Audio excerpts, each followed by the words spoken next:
Genesis chapter 26.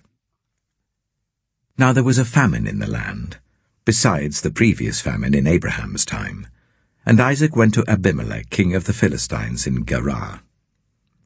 The Lord appeared to Isaac and said, "Do not go down to Egypt. Live in the land where I tell you to live. Stay in this land for a while, and I will be with you and will bless you.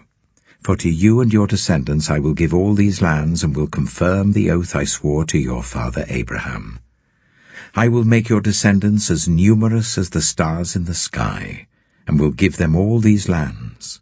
And through your offspring all nations on earth will be blessed, because Abraham obeyed me and did everything I required of him, keeping my commands, my decrees, and my instructions." So Isaac stayed in Gerar. When the men of that place asked him about his wife, he said, "She is my sister," because he was afraid to say, "She is my wife." He thought, "The men of this place might kill me on account of Rebekah, because she is beautiful." When Isaac had been there a long time, Abimelek, king of the Philistines, looked down from a window and saw Isaac caressing his wife Rebekah. So Abimelek summoned Isaac and said, "She is really your wife. Why did you say, 'She is my sister'?" Isaac answered him, "Because I thought I might lose my life on account of her." Then Abimelek said, "What is this you have done to us? One of the men might well have slept with your wife, and you would have brought guilt upon us." So Abimelek gave orders to all the people, "Anyone who harms this man or his wife shall surely be put to death."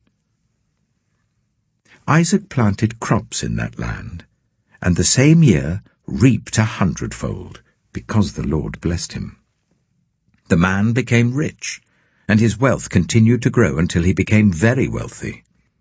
He had so many flocks and herds and servants that the Philistines envied him. So all the wells that his father's servants had dug in the time of his father Abraham, the Philistines stopped up, filling them with earth.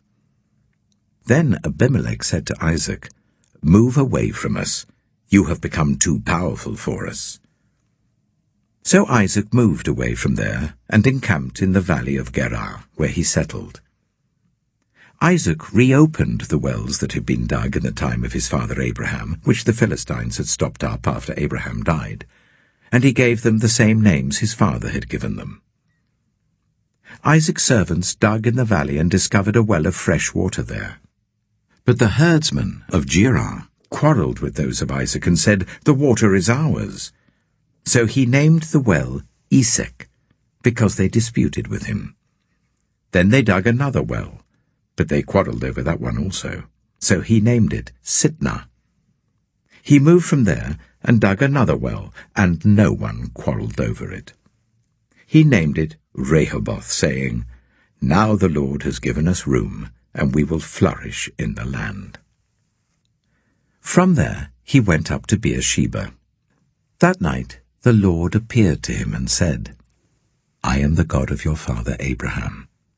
Do not be afraid, for I am with you. I will bless you and will increase the number of your descendants for the sake of my servant Abraham."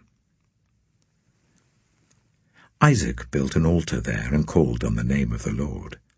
There he pitched his tent, and there his servants dug a well. Meanwhile, Abimelek had come to him from Gerar with Huzzah, his personal adviser, and Phicol, the commander of his forces.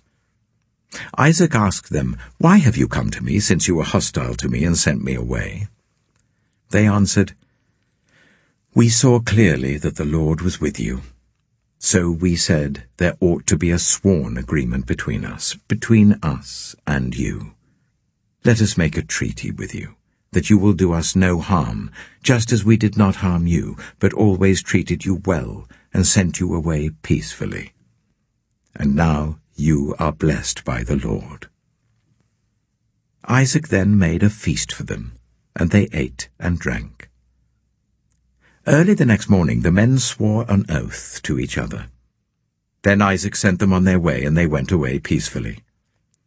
That day Isaac's servants came and told him about the well they had dug. They said, "We've found water." he called it Sheba, and to this day the name of the town has been Beersheba.